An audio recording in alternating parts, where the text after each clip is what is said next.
Life with Lyra. Tara! What's up, campers? Hoy, tapos na yung camp! Good morning mga sis, today is the day. Iba Sambales Youth Camp 2026 na namin. Grabe, ang aga namin pumunta sa pick-up location. Nakala namin kami na yung pinakamaaga, pero plot twist, mas maaga pa pala yung mga bus na sasakyan namin. Like, ando na sila, ready na ready, para kami na lang hinihintay. Huy! Pero okay lang, at least excited lahat. Ramdam mo yung energy ng mga youth. Update, nakarating na kami sa first bus stop over. At syempre, time to eat. Dito namin kinain yung baon naming egg sandwich. Shout out kay Sis Grace, sobrang sarap. As in, hindi tinipid. Ramdam mo yung pagmamahal sa paggawa. Habang kumakain, kwentuhan lang, tawanan at syempre, picture-picture kahit simple pagkain, mas sumasarap kapag kasama mo ang mga kapatid mo sa Panginoon. Biyahe na ulit tayo and voila! Ang bilis ng biyahe, guys. Parang hindi mo na malayan.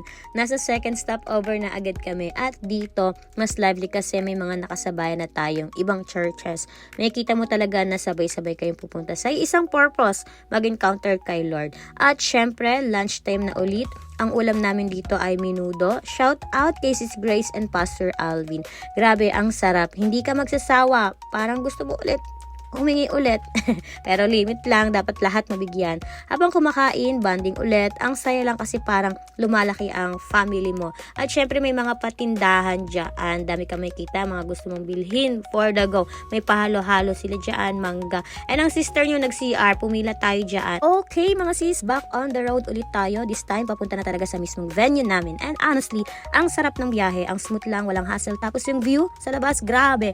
Ang gaganda. May pabundok, puno, ang ganda, ang aliwalas, kumbaga parang ang peaceful. Mapapaisip ka talaga, ang galing ng Lord gumawa ng mundo. Habang nakatingin ako sa labas, parang sinasabi ko, Lord, thank you for this moment. Hindi lang ito travel, journey din ito spiritual. And I feel like may gagawin si Lord pagdating namin doon. Nakarating na tayo sa venue mga sis, pero wait, hindi pa agad papasok. May process muna. May mga papasok sa bus para i-check yung mga gamit, kinukuha nila yung mga bawal, lalo na yung mga matutulis na bagay. Syempre, safety first, at habang naghihintay tayo dyan, ramdam mo na yung excitement. Kunti na lang, makakapasok talaga. Parang sinasabi ng puso mo, Lord, ready na ako sa gagawin mo. O, diba? Excited.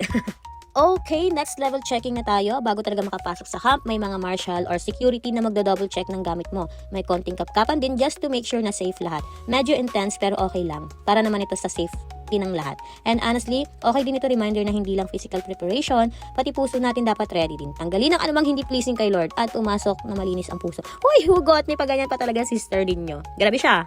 Yes, nakapasok na kami lahat. Thank God, wala namang naging aberya, smooth lahat. At ngayon, binigyan na kami ng ID. Hindi lang siya ID, kundi parang food stub na rin namin.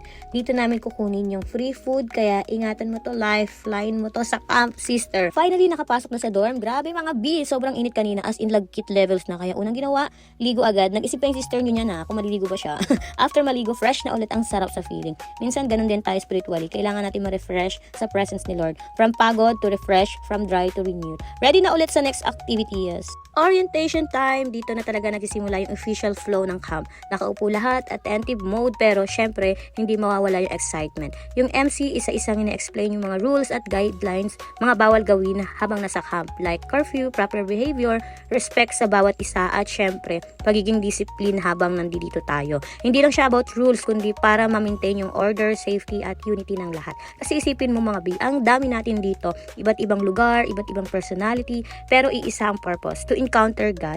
Then eto na, mas naging fun, namili na ng team leaders bawat grupo, isa-isa silang pinatawag sa harap, nagpakilala, at hindi lang yon, grabe, pinapasayaw pa sila. Grabe yung energy, tawanan, sigawan, support sa isa't isa, talagang na-break agad yung hiya. Dito mo mararamdaman na hindi ka nag-iisa, may team ka, may kasama ka sa journey na to, at habang nangyayari ang lahat na to, grabe, napakasaya naming lahat.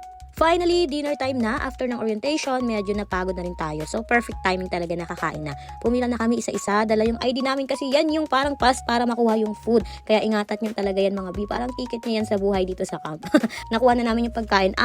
And grabe ha, ang sarap. Yung tipong kahit pagod ka, mawawala lahat dahil sa pagkain. Thank you, Lord! Opening night na, hindi muna tayo mag-voice over kasi para ma-appreciate nyo yung ganda ng presentation nila. Talagang pinaghandaan. At eto na nga.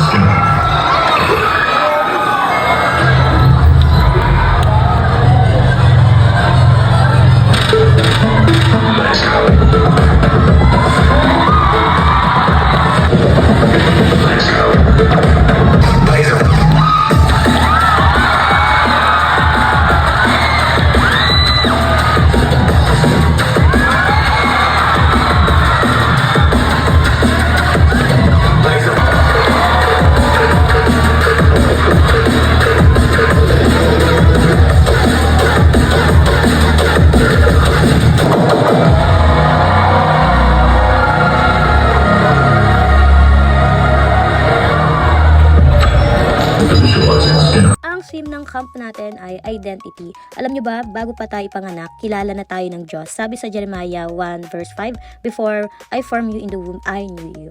Pero sa totoo lang, habang tumatagal, nabubuo at minsan nababago ng mundo ang identity natin. Minsan dahil sa sinasabi ng ibang tao, pressure sa paligid, failures, at mistakes, o kahit sa social media, unti-unti nawawala kung sino ka talaga.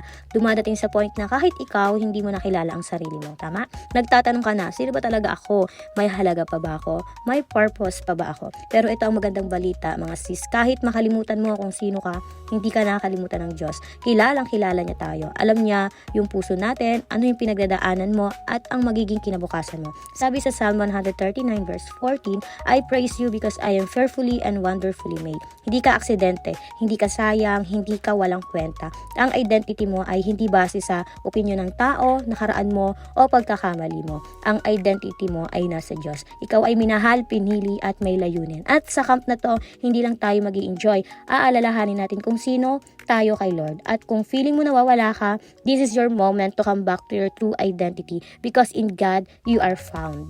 Grabe, what a day one. From travel, food, fun, hanggang sa presence ni Lord, sobrang sulit. Hindi pa tapos to mga sis, marami pang mangyayari. So, see you guys sa day 2. Bye!